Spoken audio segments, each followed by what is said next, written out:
And from that rainy, stormy day that turned sunshine and happiness for Joseph Newgarden, we bring you here to the streets of Detroit. Stark contrast from a 2.5 mile most famous racetrack in the world to this new, shaped and reinvigorated downtown Detroit street race, and the cars are rolling. Hey, good afternoon. It is beautiful, by the way, here in Detroit this weekend. Coming off the Indy 500, everybody does start to think about championship. And for Alex Palou, it does seem like deja vu all over again. A year ago, he was coming off a top 5 at the Indy 500. He already had a win early in the season, and he had a 20-point championship lead.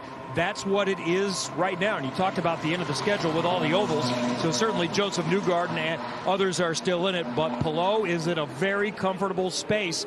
And I asked him this morning, so oftentimes those that don't win the Indy 500 that feel they have a good chance need a reset and think about the championship. And he said, no, I'm always thinking somewhat about the championship, and I no longer torture myself if it doesn't go the way I want it to in the Indy 500. Maybe I did my first year, but I understand there are so many other things involved. We did what we could. Not perfect, but we still did what we could to try to have a chance. And they obviously come in here with a lot of confidence. He won from pole last year, so he is going to be one to deal with this weekend. See if this ride is any smoother down the back straightaway. I think the promoters shaved about 700 feet of roadway in the back half of this straightaway. Last year, just like McLaughlin did there, going driver's left, was most everybody down the straight to avoid some of the harsh bumps. It doesn't seem like anybody wants to flirt driver's right just yet. But we saw a lot of great side-by-side running down into the brake zone for turn 3, that hairpin last year, as McLaughlin's going to back out, find himself a gap.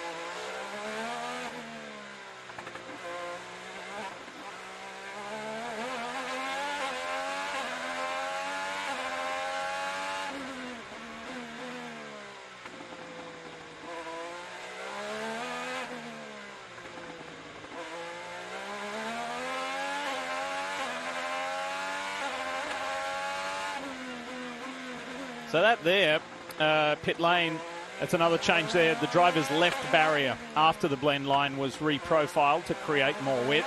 Here, on the long straight, the starter stand at the alt start restart has been moved to the right. There it is there on the backstretch. It's approximately 20 feet closer to turn 3 as well. Graham Rahal up in front, now moving out of the way in that sort of mixed paint scheme, the I-Packet car. And here's some big news, folks, if you haven't seen it already, that in the 66 Sirius XM Honda for Meyer-Shank, it's not Tom Blomqvist. Tom will miss the next 2 races. It's Elio Castro-Neves is in the car. So we thought we'd just see Elio for the 500.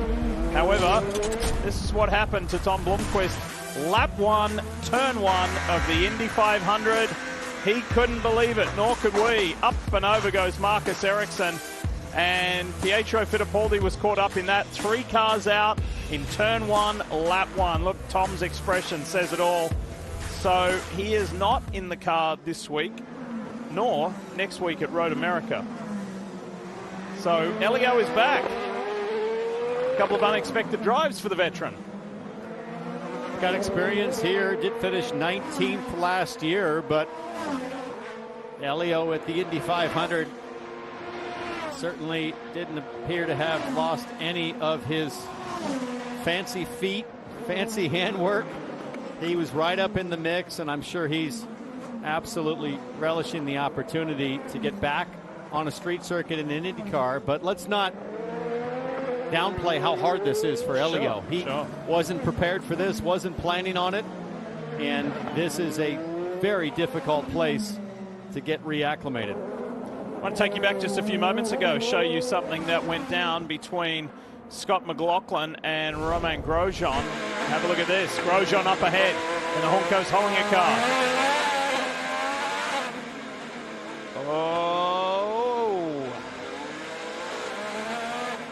It wouldn't be a street or road course practice without some good Romain Grosjean wheel-to-wheel action. Although McLaughlin's certainly the aggressor there, but he was up to speed already, and I'm sure trying to find a clean lap. This is the number 51, a driver we haven't seen since, what, 2017? Tristan Vautier getting a last-second opportunity with Dale Coyne Racing. Saw him lots in the IMSA WeatherTech Sports Car Championship, but as far as IndyCar is concerned, this is a big and unexpected return for the French driver. So pretty cool. Great opportunity. And Tristan has been working hard too, like, you know, you see him at the races, whether it be IndyCar or the IMSA WeatherTech Sports Car Championship, and as drivers say, I pound the paddock. You know, got helmet, will drive, and he's always making sure he's in the front of mind for everybody, that he's around and available and can still drive and drive well.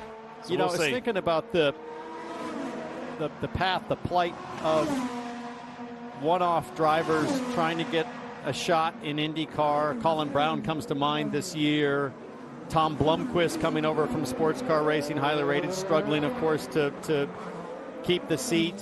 See Vautier here, and then even thinking about Kevin Magnussen coming over a couple years ago. I mean, it just speaks to how hard it is, right, this year. I want to take you back a few moments ago and show you some things that went down with a couple of different drivers here on this very testing short track on the streets of Detroit. This is Scott Dixon first up in PNC Bank Honda. Round towards the end of the lap. Whoa, that's at turn 8. And really, that's after the all-start finish, so that's the brake zone to start Dixon's next time lap.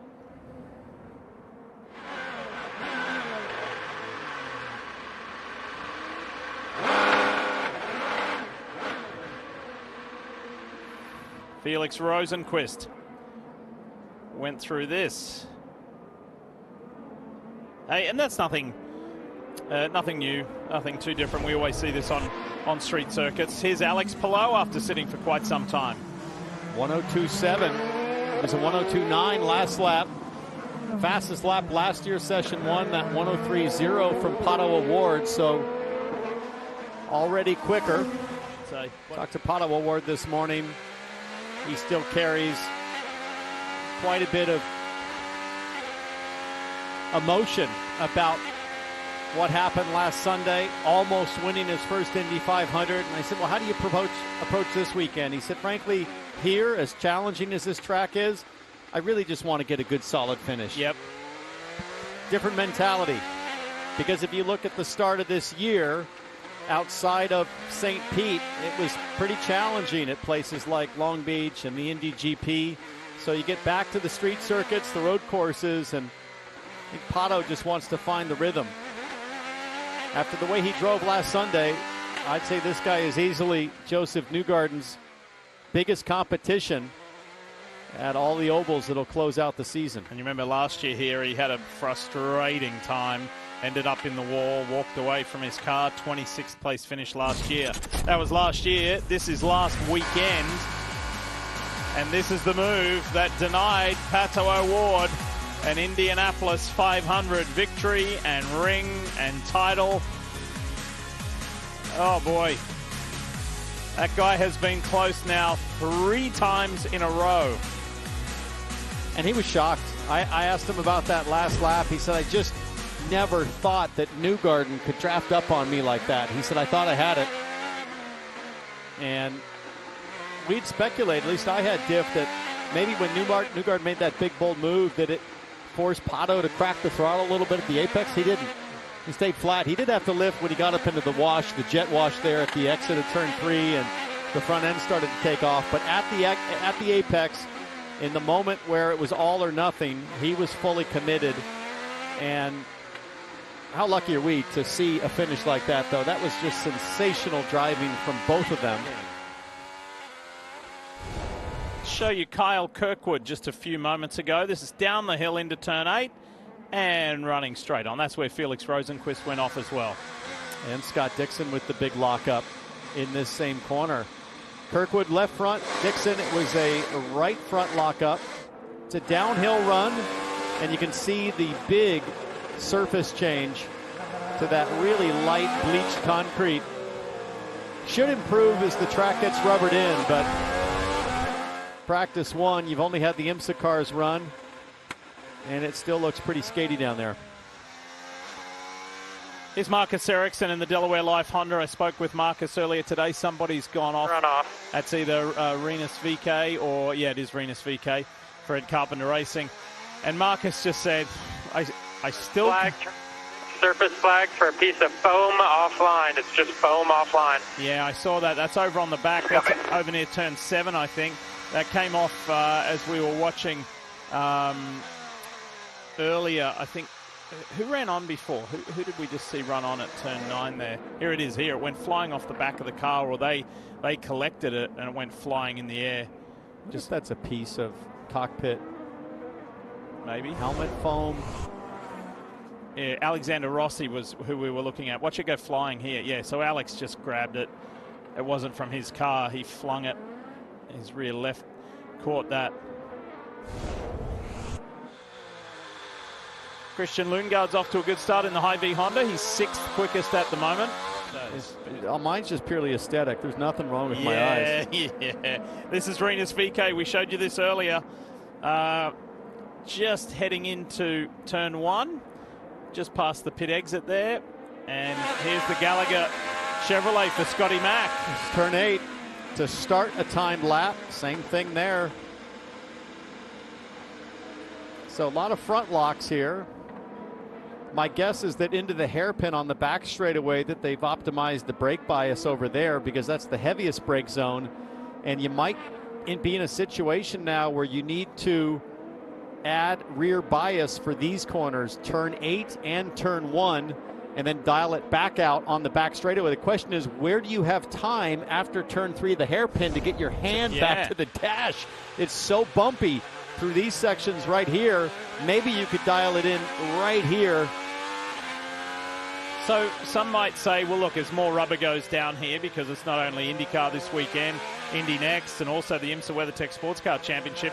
As more rubber goes down, that'll be better. It'll be grippier going into that corner. But is that the case, do you think? Because I go back to turn 9 at Long Beach. We see that all race long. Oh. You know, people running long. Every session almost people go long at turn 9 at Long Beach. Well, here's the plenty problem. of rubber down there. You're right on board with Colton. If we just stay for a second, you see nice consistent asphalt all the way down this straightaway, including the brake zone. So still stays asphalt. It looks like the same coat, in fact. So that's nice and predictable, and that grips up and rubbers in much quicker than the concrete. And then as you round turn 4 here, now you drop downhill, and now you're more into the jungle section of mixed surfaces. And I think that's the issue, is that the back straightaway, that heavy brake zone, I think what you're going to want to do is start experimenting right here. Can you get your left hand up and dial a little bit of brake bias in just in time? And Marty, as he sits atop the timing sheets, Kevin Scott McLaughlin and that Gallagher Chevy has slid its way nicely into second. Yeah, he just did that lap just a moment ago. Before that lap, though, we caught some radio conversation about how the car is handling so far. Let's listen. It's got no rear grip right now. The turn in the middle is better, but no rear grip. Okay, copy. So that was complaining about lack of rear grip, and again, that was before he just put that lap on the board, so maybe they already have addressed that. McLaughlin was strong here last year. Remember, he qualified second and then got kind of tangled up. We saw he and Romain Grosjean together at the beginning of practice. They had a little episode last year during the race as well. I even have the quote still written down. It destroyed our day. He drove straight to the apex. Don't think he cared where I was. So everybody's making friends with everyone else. Here's Théo Pourchaire. The French star is back in what is now his full-time ride. The man from Provence in the south of France. IndyCar is his new home. Arrow McLaren Chevy is what he drives now, and it's time for Théo to settle in and really get about the rest of this season. It's going to be a fascinating ride for him. First got to see him on the streets of Long Beach earlier this year, but he loves it. He loves IndyCar and enjoys these cars, likes likes. So much in this series. I don't know. It's a pretty good one. Take it up, turn. Something about steering. Yeah, that was the only thing I could hear. Marty, did you catch more of that? I heard steering too, Diff, and we'll go check on that. But yeah, you mentioned that Long Beach finish. That's his best IndyCar finish to this point. And when you say the rest of the season, you mean the rest of the season, Diff, because he tested at St. Louis, so he's getting ready for all the ovals. So he'll be at the ovals coming up. And he was at Indianapolis, Townsend, and I'm telling you what, when you say eyes wide open, he was like, holy smokes, I would love to do this someday. For a young man who's never done ovals, he got a little bit of a taste of Indianapolis. I think he wants more next year if they'll have him in a car. Well, and this seat is, I think, up for grabs next year. So great opportunity for Théo Pourchaire to audition. Callum Ilott, of course, racing for the team at the Indy 500. There are other rumored free agents on the market. You think of Christian Lundgaard. Alexander Rossi, I think, is not signed yet for next year, so he might continue with the team as Will Power sliding, backing it in to the hairpin.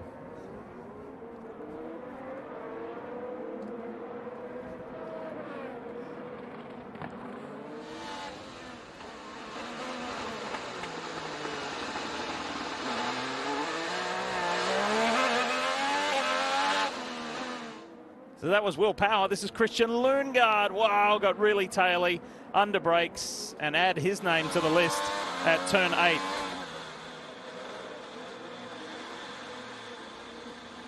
I mean, finding the appropriate brake bias balance point is really looking like an issue for everybody.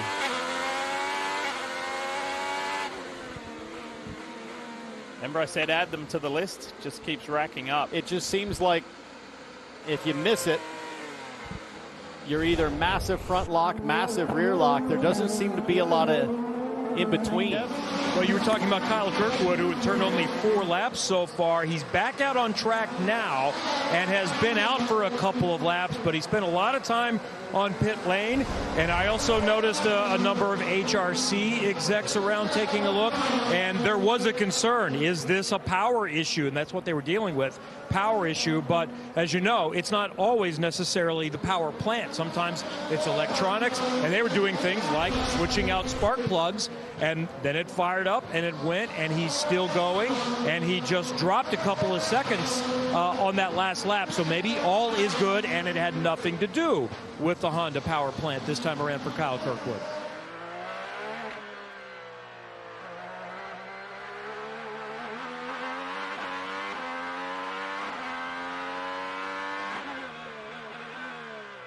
That brake bias looks excellent as he starts his first flying lap into turn 8, turn 1 of the timed section. This is turn 1 on race day.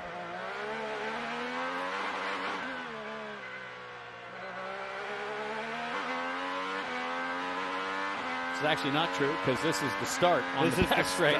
So we got 3 different turn 1s. Yeah, this is the initial start here, or the only start. Everything else is a restart. The alt start finishes over parallel to the pits. That's where where the flag stand has been shifted to driver's right.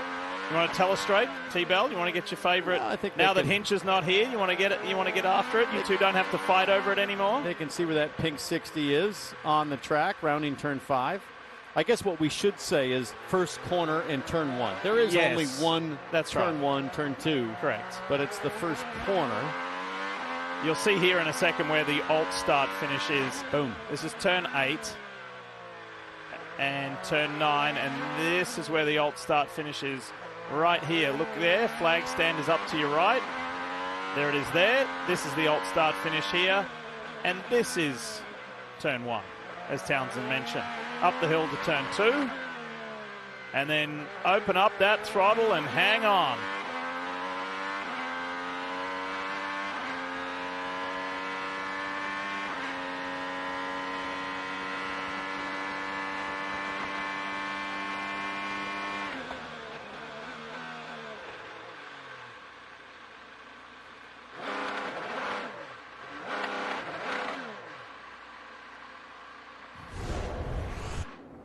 See what happened here.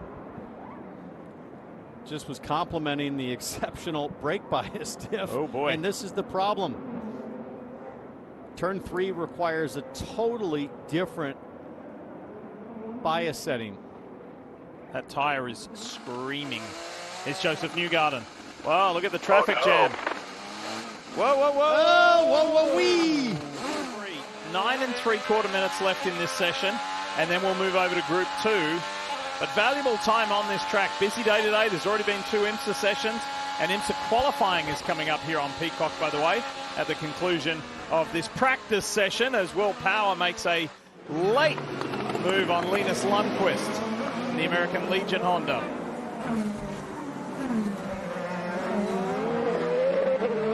So even though there's only half the field out there, there's still traffic. They've still found traffic with Power and Palou and Scott McLaughlin and Linus Lundqvist. And this is the 20 of Christian Rasmussen. Here's Scotty Mack. Whoa. The runoff at turn 1.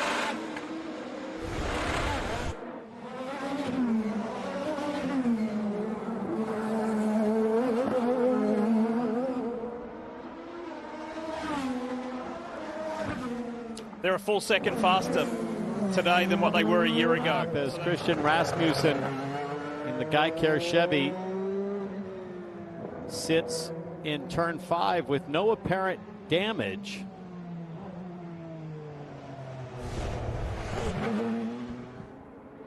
Got Alex Palou behind. It's that bump, locks up immediately after. What was that all about? No.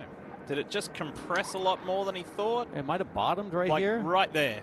Did it just So he locks unsettle him up, too he much? releases. Oh, maybe he was able to, he was trying to find reverse and stalled it, maybe backing out of there.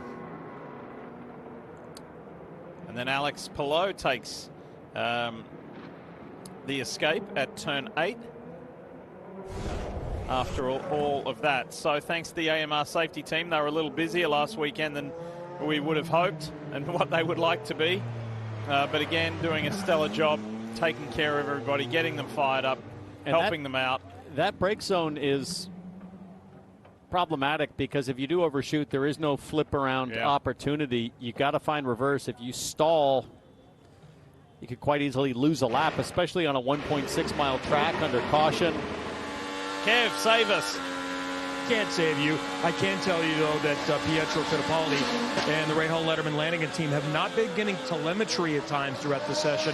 They were actually late getting out in this 10-minute group as they had the front wing assembly off inside, looking at wiring and so forth. So last I heard, they were not getting the communication from the car to the pits that they want, or at least not all of it. So that's rough. That's frustrating. This session that was punctuated by a red flag has just 4 minutes left in this group. We've still got the other half of the field to come on their respective side to complete the first session. Listen to him at work. Down the hill. Turn 5. 6, 7.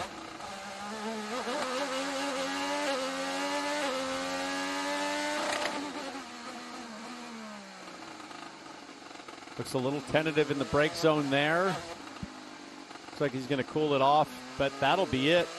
Just 50 seconds left. P4 for Newgarden, that 102.2. Meanwhile, Palou. Whoa, look at Palou's time. And Hurt is still on the black tire.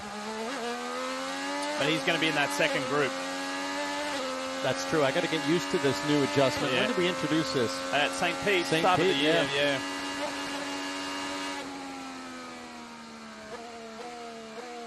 That's what happened to Alexander Rossi just a moment ago. Turn 8, the familiar turn 8. Second time this has happened to Alex in this session. He reversed last time. Is he going to flick spin it? No, he's reversed it again. Yeah. I mean, I guess if you flick spin, you're coming head on back into traffic. There's something about backing up into the race line that I think is suboptimal. Kind of a steady ship with Kiffin Simpson. That's a pretty cool shot. That looked like Formula Drift. Kept it off the wall. Oh, big right rear hit. Big damage. Marcus Ericsson, see the rear steps out. He was a little wide. And that did a lot. It did. Half shaft, suspension. Oh.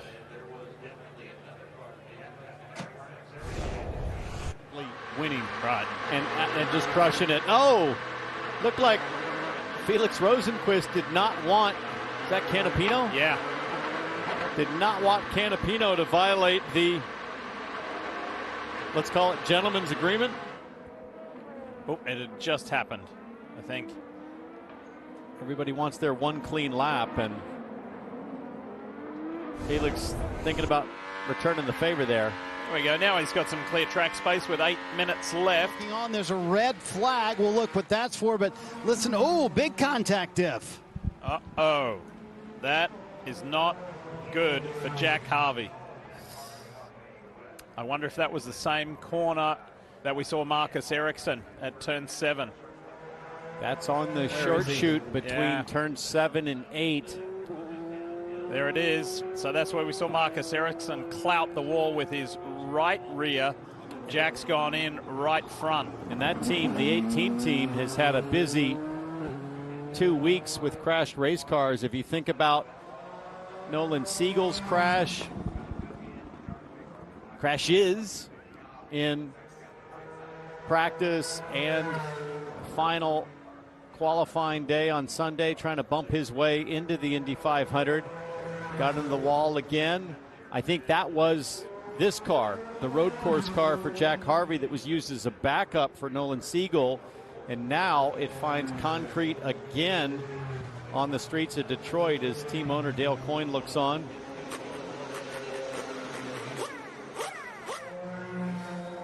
Now, most importantly, Jack's okay as he steps from his Invest Honda. This is what happened. We'll see a little bit of it. Did he catch the inside and then that tipped him over to the right?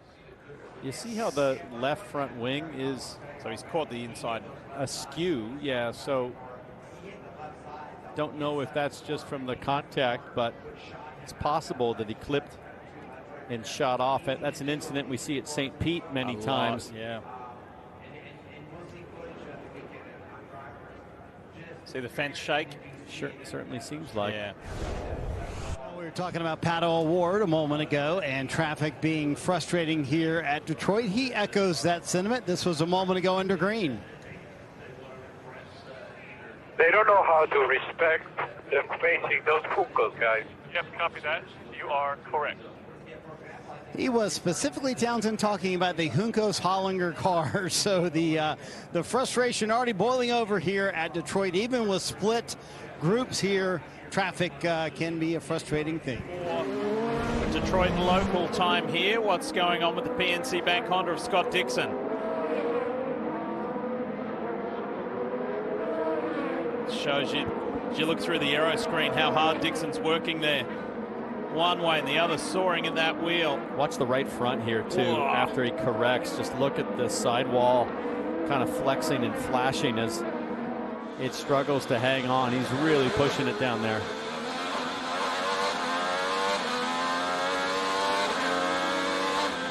And there was nothing different about what Lundgaard did there to what Ericsson did other than Lundgaard's line being a little bit further to driver's left. Man, this angle is so good. It really helps you appreciate the speed around here.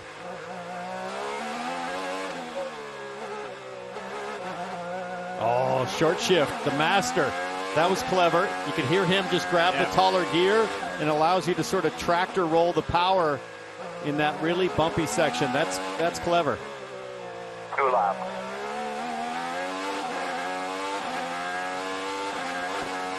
Dixon's 18th at the moment. final minute and a half. He was just told you got 2 more laps. Let's see what he can come up with. Did he touch the wall? So he improves to to P12. Oh, look at this. Yay. Not looking easy for Dixie. That looked like a full hustle to do a 102.7, and again, his teammate at a 101.7. So this track already in the practice session has claimed a few, and one of them, Jack Harvey. He's with Marty. He's out of IndyCar Medical and just fine. What happened? Honestly, man, I just caught the inside wall in turn 7, and then that obviously promoted me into the outside wall, which is a real bummer. I'm sorry to the team for that mistake, and hopefully they'll be able to repair that overnight and just try and unload tomorrow a little bit better than we did today. We weren't super fast up to that point. We made a few changes, and Gilliatt just threw off a few of my references. So, yeah, just totally my mistake. Sorry to the team, and hopefully we recover later on in the weekend. Is there a way to describe, Jack, how tough this place is and how much of a handful it is physically? I mean, the physicality of any street circuit nearly always is the same. You know, concentration is max. Clearly, I left a little bit of mine in turn 7. Actually, I think the weather's quite nice here. It's not as hot as it feels like it was last year, but, you know, 100 laps of this place in the race with all the bumps and all the other cars around you. I mean, it's going to be a very demanding race for sure, and we'll worry about that when we get through tomorrow. The first focus will be, you know, get a car in a better window in practice 2, try and qualify as well as we can, and just kind of one step at a time. Here on the streets of Detroit, but it is the championship leader and reigning race winner, defending race winner, Alex Palou on top. Pretty exciting top 5 there. You've got some young, excitable talent. Pato Award, Colton Herta, championship leader Alex Palou in the mix. Canapino just outside the top 10. Ahead of Scott Dixon, seemingly straight up. That is impressive in his second season. Marcus Ericsson 14th, but remember Ericsson had that big wall hit at turn 7 on the right rear. And Tristan Vautier getting some very valuable laps on his return to IndyCar. It was a pretty good session for Pato Award. Here he is. It was. He ends up, I believe, second quick on the day. So how was it for you? Did you get enough learned with all the traffic that you're dealing with? It was better than last year. At least we got laps in, you know. We still have got some work to do. It's tricky out there. It really is. There's a lot of bumps, and it'll be very important to get the window right on the car in qualifying, just because those bumps can kind of throw you off a sequence quite quickly, and it'll just ruin your lap. So you have to be pretty precise. One more session tomorrow morning before we go to qualify. That's Pato Award.